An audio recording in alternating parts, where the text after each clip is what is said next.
European Super League amongst the powers being held by English football's new independent regulator. The plan for that regulator, recommended by a fan-led review, confirmed today by the UK government. Well, it will prevent historic clubs too from going out of business, as well as giving fans a greater input to the owners and directors of their clubs. Significant moves to protect English football's cultural heritage.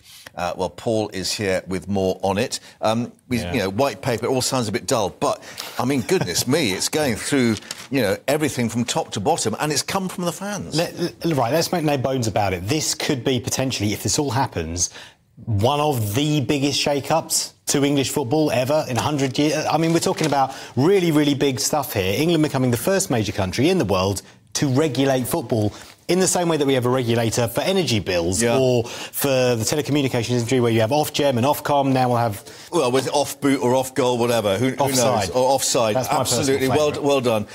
However, it comes at a time when there are huge questions about the top of the game. Who owns the clubs? Are they the right people to own it? And the amount of money at the top of the game, and whether it filters down into those non-league clubs and into the English Football League as well. Yeah, so this is a regulator that would be given powers, if it needed to make that money filter downwards from the very top down to the English Football League, that's the Championship, League One and League Two, and then into what they call the National League, which used to be known as the Conference, and then further on into grassroots football, Sunday morning, the Dog and Duck, Saturday afternoon, you know. Thousands and thousands of people that play football across the country benefiting from that money in terms of improving the the they use, the pitches. So maybe the shower might be hot instead of cold. Well, exactly. Yeah, exactly. That's like a Sunday morning ritual, isn't it? Exactly. And just one other thought. I mean, we had all this discussion about the European Super League and all our top clubs moving away from the Premier. Yeah. They'd have the power to stop that sort of thing from happening as well. Yeah, they have the power to say to Manchester United, Manchester City, Liverpool, Spurs, etc., you're not leaving, you're staying in England.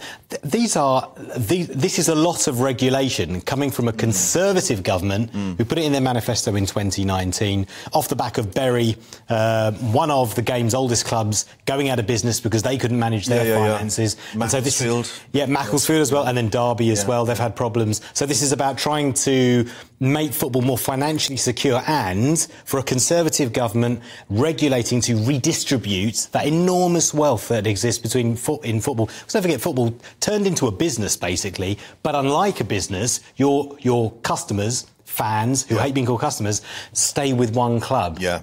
And the family stays with it as well. Yeah. And very quick thought, Rishi Sunak saying this is putting fans back at the heart of football. So clearly the government wants this to succeed. Yes, the government does want this to succeed. It sounds great, doesn't it? It's a populist move, but certainly if this does go ahead, the fans will get more of a say. Yeah. They'll get a say on the board. They'll get a say in whether the club changes its colours, the badges, relocates, etc. So, big changes on the way for English football if this happens. That's the only question mark. When will it happen? We're looking at 2-3 years' time. Some are saying it should happen sooner. Going into extra time, as you are. So that's it. Thank you very much indeed. Back of the net.